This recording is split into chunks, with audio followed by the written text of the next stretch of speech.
Mga kapuso, itong inyong GMA Regional TV interview sa Balitang Southern Tagalog. Ngayong hapon, makakasama natin dito sa studio si Miss Catherine Buted, ang head ng Batangas Tourism and Cultural Affairs Office o PTCAO, para pag-usapan ang inaasahang pagdagsa ng mga turista ngayong Semana Santa.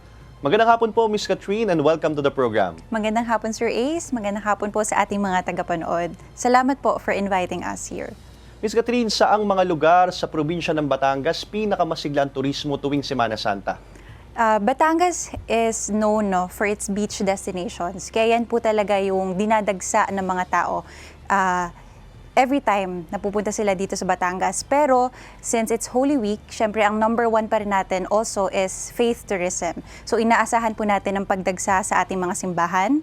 And then kalaki po niya, after they have finished their visita iglesia, madami po sa ating mga turista ay pumupunta sa ating mga beach resorts para ma-experience ang dagat ng Batangas. And also, kasunod po niyan yung atin din pong diving because we're known for our Verde Island Passage and Batangas is the center of marine biodiversity in the world. Ito po yung ating mga ipagmamalaki dito sa Batangas, ang atin pong simbahan, ang atin pong beaches, and ang atin pong diving. Gaano naman po kalaki ang itinataas sa bilang ng mga turista tuwing Holy Week dito sa probinsya ng Batangas kumpara sa ibang mga panahon?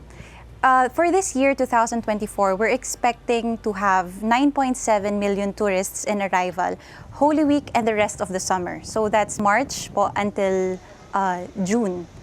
Yan po ay base po sa increase natin. Kasi from 2016 up to 2023, nakakita po na tayo ng an average of 30% increase in our visitors. So, kumbaga ang projection po natin, every year talagang sa pataas naman siya? Yes, every year po, pataas siya since 2021. Oo. At ano po ba ang mga ginagawang paghahanda ng PTCAO dito sa inaasahang pagdagsa ng mga turista ngayong linggo, ngayong Semana Santa? Lalo na nga, taon-taon ay padami pala ito ng padami. Yes. Sa amin pong tanggapan, sa Provincial Tourism and Cultural Affairs Office, we make sure na yung atin pong mga beach resorts, atin pong mga hotels, Airbnb, at iba't iba pa pong mga tourism facilities ay up to standards. So meron po tayong division sa opisina na tinatawag na Standards and Regulations. Every time po na sila ay every year na mag-o-open sila, pinupuntahan po namin, minomonitor natin kung meron ba silang sapat na facilities to hold our guests. Safe po ba? Meron po ba silang standard or protocols or standards in place?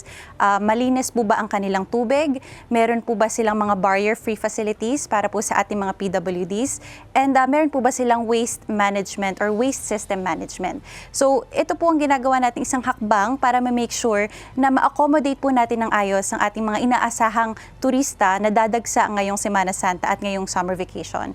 And kasunod po niyan, just recently, like a month ago, nag-meet po ang Department of Tourism Region 4A together with the Philippine Ports Authority, Asian Terminals Incorporated, yung namamahala po ng ating port para ma-make sure na yung atin pong mga dadagsang turista ay ma-address po natin yung issue ng congestion before.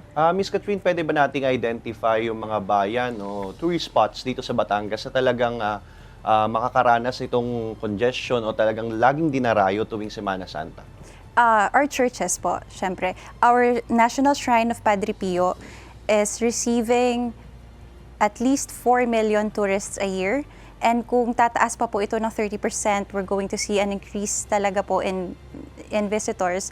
Ganon din po ang Monte Maria. We were there yesterday for Palm Sunday at isa po ako sa mga naipit sa dami po ng tao. But still, kahit po, dahil we're expecting this congestion, ready naman po ang ating mga tao, nakadeploy po ang health, nakadeploy po ang disaster and ang police, and even po yung ating mga top cop or yung mga police po na trained para mag-secure ng mga tourist destinations. Ano naman po ang potensyal na epekto nitong turismo natin sa ekonomiya ng lalawigan? The vision or the goal of Batangas tourism industry is for Batangas to be a premier and livable destination. When we say livable, gusto po natin na every time na meron tayong mga turista, kasi given na maganda ang Batangas. And that's what we're capitalizing on. Given na rin po na gusto tayong puntahan ng mga tao because of our proximity from Metro Manila and our accessibility. We can be reached by land and we can be reached by sea. So, ang gusto po natin, pag pumunta po sila dito sa Batangas, we give them a wonderful experience. And from this wonderful experience, makita nila na, masarap pala ang pagkain sa Batangas. Mababait pala and accommodating ang mga tao sa Batangas. Magaganda pala ang mga paaralan dito sa Batangas. Magaganda pala ang trabaho dito sa Batangas. And we hope that by giving them a positive tourism experience, they would want to live someday in Batangas.